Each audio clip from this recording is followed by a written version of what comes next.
Good evening, everyone, and good day to those in Australia just waking up. Good afternoon to those in America. And here we have Delectable Dory, so D for Dory. She is the latest F-16I Sufa from Hasegawa that I've built. Now, I always build in flights of 4 where possible. Now, I haven't done that with a Mantella because I got fed up with butchering them, but the idea of these jets, like with the Mirage, like the Gripens, is to build them in flights of 4, because then I can represent 2 underground and 2 in the air, like a squadron. The Malagasy squadrons have 9 aircraft, and this is the Ghost Viper improved scheme. So I started off with the Ghost Viper scheme here, which I liked.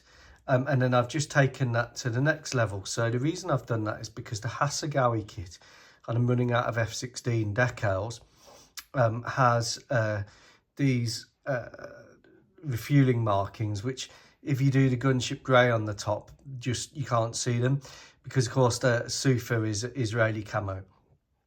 So I thought, right, well, let's paint a bit of the USN light ghost grey on there, and I really liked it. And then I thought, well, the decals don't always look good on the medium gunship grey, so I know I'll bring the light ghost grey in, and I really like it. Now, we all know that if you add ghost to something, it makes it cool. So Ghost of Kiev, Ghost of Antananarivo, the Malagasy capital. So this is the Ghost Viper scheme, so it makes it extra cool.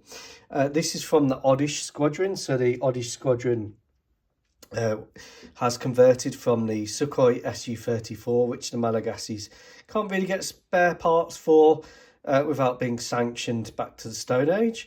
And the pilots have done a very swift conversion. I did ask them what they thought of the conversion, but they're plastic, so they didn't tell me.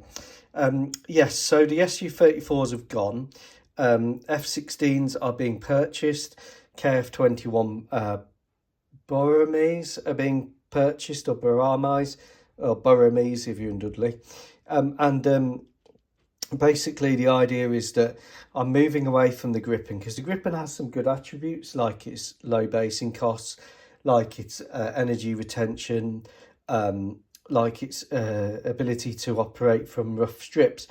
But when you look at what the F-16 can carry, and the pylons, and the fact that the bomb truck of the F-16 and the CFTs, it's just, in my view, got that edge over the Gripen. And I love the Gripen. I won't have a bad word spoken about the Gripen.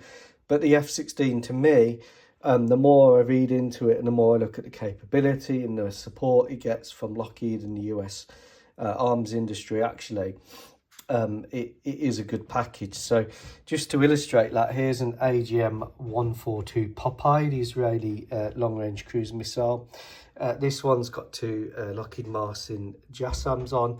It's still got 2 air-to-air weapons, the AIM-120Cs. It's got the infrared search and track, which makes it a Block 82. It's got the Popeye data link on there. It's got a centerline fuel tank, the lightning pod, and they can still carry the harm targeting system. In my What If universe, the Malagasys do operate that. And if you look at the pylon weights and what they can carry, you can really load the F-16 up in a way that you can't with a Gripen. With a Gripen, you're kind of choosing, do I want to carry the wing fuel tanks, or do I want to carry a missile? Well, this F-16 could, in theory, take off with a centre line, 2 wing tanks, CFTs, have the fuel tanks, internal fuel tanks topped up in the air by air refueling, and then you've got a really good long-range strike aircraft. Now, I'm going to be doing some experimenting with the weathering the panel washes, just to try and get better at that, because I'm not very good at that. So this one is unwashed, and this one has had a bit of a light wash. But I hope you like this Delectable Dory. I've got 2 more Sufas to convert. The Hasegawa kit does come with the infrared search and track, which is really interesting. And it comes with some other stuff. So I don't know if Hasegawa were kind of planning to model some different versions, like the Block 60s, and then abandoned it. I don't know. But that would have been a good move for them. Now, the Hasegawa kit is a bit old. It's not the best fitting. it's not the worst fitting. And these are the CMK CFTs on this one, and these are the Hasegawa CFTs on this one. I borrowed a set of the Hasegawa CFTs for another build, and that's why this one's got CMK ones. So you can fit the CMK ones on the Hasegawa kit if you rob them for something else. But I like this camo scheme. It's one of my favourites now. I've got Harrier to do in it as well. And yeah, I'm really liking the F-16 Viper. I never thought I would. I've kind of avoided them for years, and I think in retrospect that was maybe a bad move. But anyway, better late than never to the Viper party. If you're going to get bit, get bit by the Viper late.